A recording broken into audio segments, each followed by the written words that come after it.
Welcome to Authentic Influence with host Anthony Chansamuth, the show where we get real and share the stories and struggles, strategies and tactics of successful influencers and entrepreneurs so that you too can take action to create the life and business that you choose.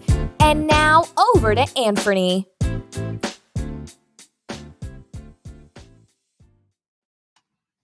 So what is authentic marketing? Well, authentic marketing or authenticity marketing is a term that has been thrown around quite often in the past few years.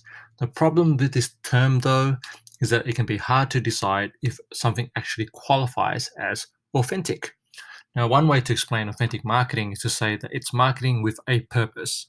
It means connecting authentically and meaningfully to your target customers, establishing trust through transparency of process or product information, and ultimately achieving the shared goal, which is driving results for both you, the marketer, as well as a remarkable customer experience for your customer. Right, so this means going beyond a typical marketing strategy. To be authentic means to be living and acting in alignment with one's values. Now, over this series and through the rest of this podcast, I'm going to be exploring different aspects of authentic marketing, going to be sharing case studies, tactics. I'm going to bring in some guests and experts who have been able to really grow their businesses in a way that is authentic to them, to who they are, and to their clients, customers, right? So why is authenticity important in marketing? Well, authenticity is really important in marketing because it can influence the effectiveness of your brand and the efforts you're making to connect with your target audience. Imagine if you wrote a blog post that was unauthentic, right? It might not be as fun to read, and people may also think less about what's being shared with them, which could lead potential customers away from making any purchases at all with you. And you don't want that, right? So, however, when something comes off as authentic for some reason or another, maybe due to its tone, then the reader is more likely to engage with your content better on an emotional level. And it's that emotional connection and trust, which is a much better way to build customer loyalty. And you know what? You don't need to have someone buy something from you to become loyal to you, your mission, your vision, and your purpose, right? So I'm sure you can think of examples where you haven't bought something from a brand or a company, but you believe in what they're about, and then you actually share what they do or attend some of their events or whatever it may be, right? Maybe even refer that particular brand or their website or whatever it may be to your friends, right? So authentic marketing doesn't just make sense for a brand, it really makes for a good business strategy. Okay, so I want to just get into perhaps 5 characteristics of authenticity in marketing. And this is part of a guide that I'm putting together called the Authentic Marketing Guide for Small Business, which will be published real soon on my website, which is simplecreativemarketing.com. And if you don't already subscribe to my newsletter, that's probably the best place for you to find out about it when it is ready to release. So you can just head over to simplecreativemarketing.com, subscribe to the newsletter there, and that's where you can get updates as we build this guide, right? But for now, here are sort of 5 characteristics of authenticity in marketing. And the way I frame this is as questions that you can really ask yourself, and that's going to help you decide whether or not a brand's marketing is in fact genuine, whether or not your own marketing is in fact genuine. Right. So firstly, number 1, is your marketing and sales experience designed with the buyer in mind?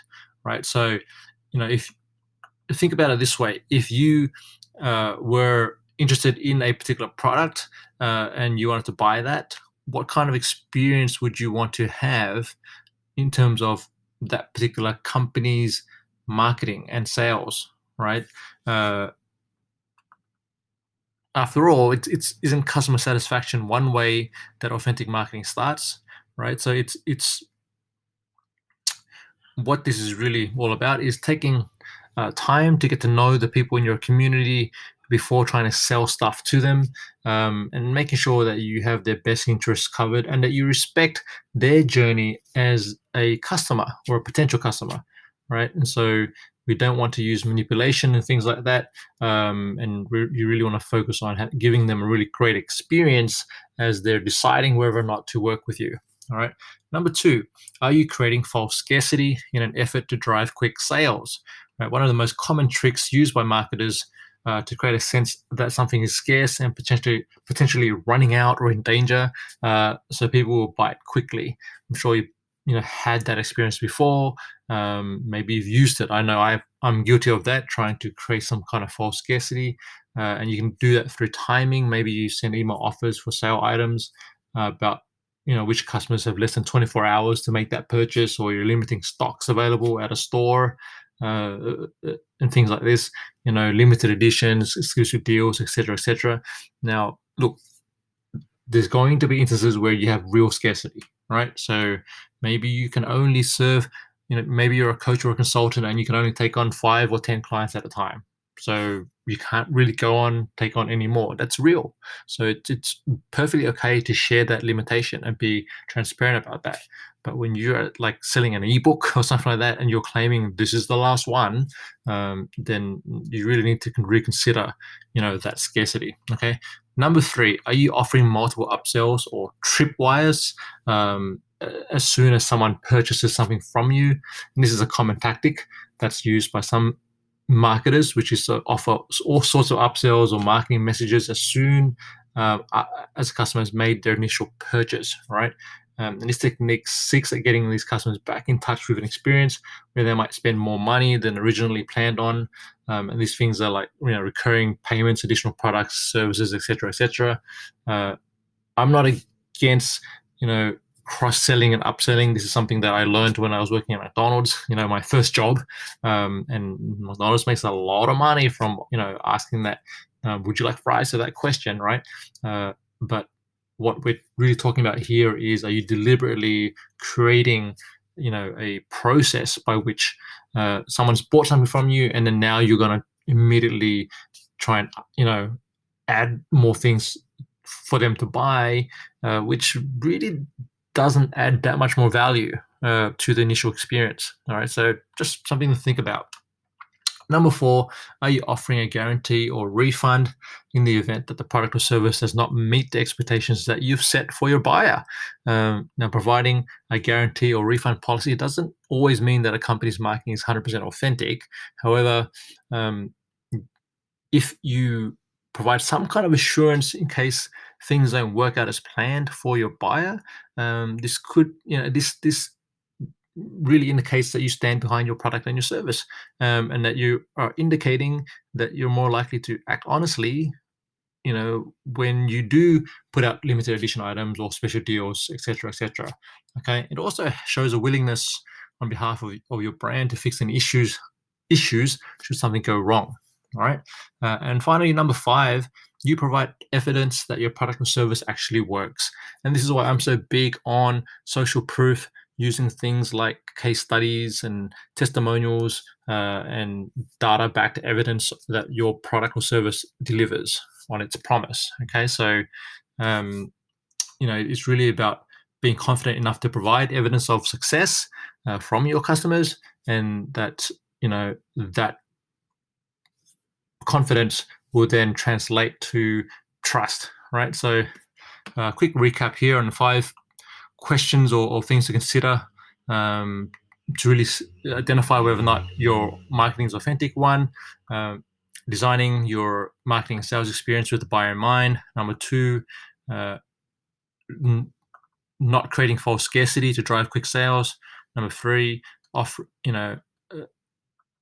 really deciding whether or not you're offering multiple upsells and tripwires as part of your sales funnel. Number 5, offering some kind of guarantee or refund in the event that the product or service doesn't work. And number 5, providing some kind of evidence that your product or service actually works in your marketing. Okay, so that's it for this episode. Let's wrap it up there. I'd love to hear from you, about these different any of these 5 different elements, what you're using, what you're not using, what you hadn't considered, and any questions that you might have.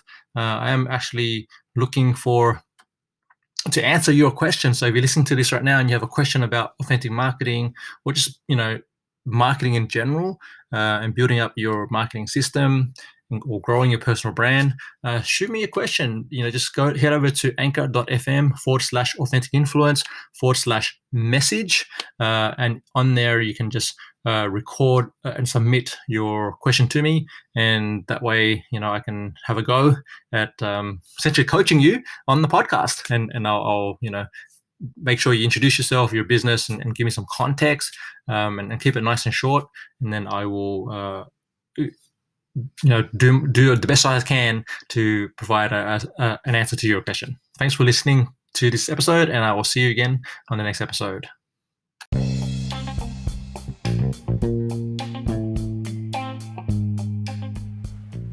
Now, just quickly, if you want to check out the show notes for this episode, just head over to simplecreativemarketing.com/podcast, and you can grab all the links and things and resources on there. And also, if you are a conscious entrepreneur, got a professional services business, working B2B, and you've got an interest in building influence and income through showing up, serving others, and being real, then I invite you to join my Authentic Influence Warriors Facebook group. If you want to do that, just head over to simplecreativemarketing.com/community.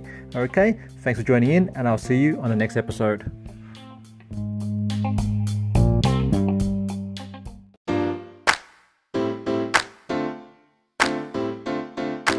Thanks for listening to the Authentic Influence podcast at AuthenticInfluence.co.